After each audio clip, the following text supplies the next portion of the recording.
Yes. Yes, ma'am. 泽伦斯基出访丹麦，坐进 F-16驾驶舱，象征达成历史性协议。丹麦将提供19架的 F-16战斗机给乌克兰，希望能推动陷入泥沼的俄乌战情。It's a really tough going, and this is really the toughest fight that the Ukrainians have had up till now. The Russians are very dug in. They've built very extensive fortifications. 战事一拖就是1年半，说好的春夏季反攻也是不如预期。不只是乌克兰心急，欧美国家对军援也开始表现出疲态。但专家强调，战争本来就没有这么简单。This is about as hard as it gets. Think World War I with drones. I mean, that's a little simplistic, but that's a little bit what the Ukrainians are facing. And so, in our microwave culture here in the United States, we want results yesterday.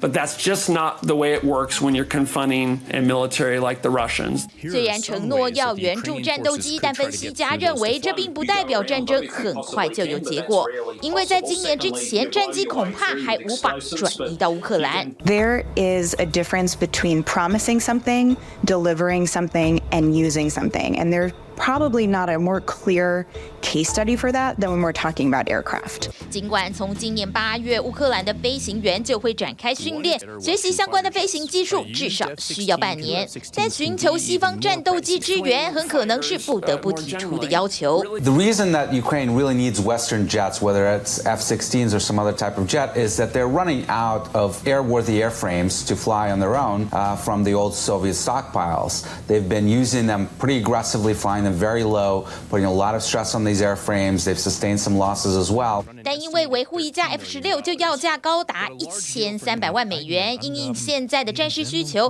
，F-16确实不是最好的解方。The question is whether that is what Ukraine most needs right now, and my answer to that question is no. It is not the thing that they most need now.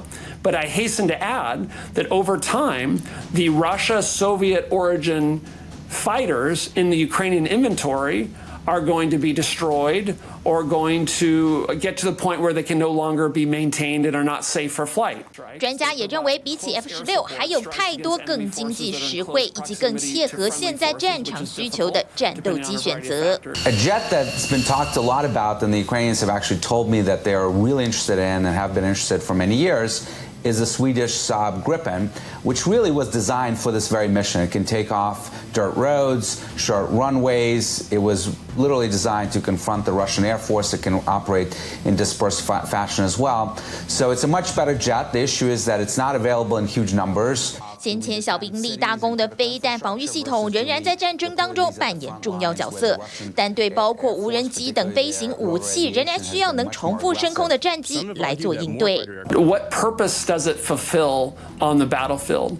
So let's ask that with the F-16. The F-16 and fixed-wing fighters more generally really do three things. They conduct deep strikes or air interdiction strikes. They provide close air support, strikes against enemy forces that are in close proximity to friendly forces, which is difficult depending on a variety of factors. And they shoot down other aircraft and drones and things like that.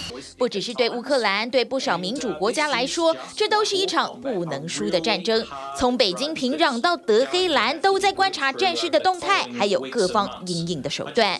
Well, the one thing that I think has been missing in the conversation about what Ukraine should do is really a focus on their own defense industrial base. They've had extensive capabilities in their own industry to manufacture munitions, to manufacture missiles. That's something that in my visits to Ukraine, I've really not seen as much focus on as I think there needs to be. 专家强调，就算是再强大的战斗机，也无法让战争直接结束。除了要有陆空武器之外，还要有技术熟练的操作人员和灵活的战术，才有可能赢得战争。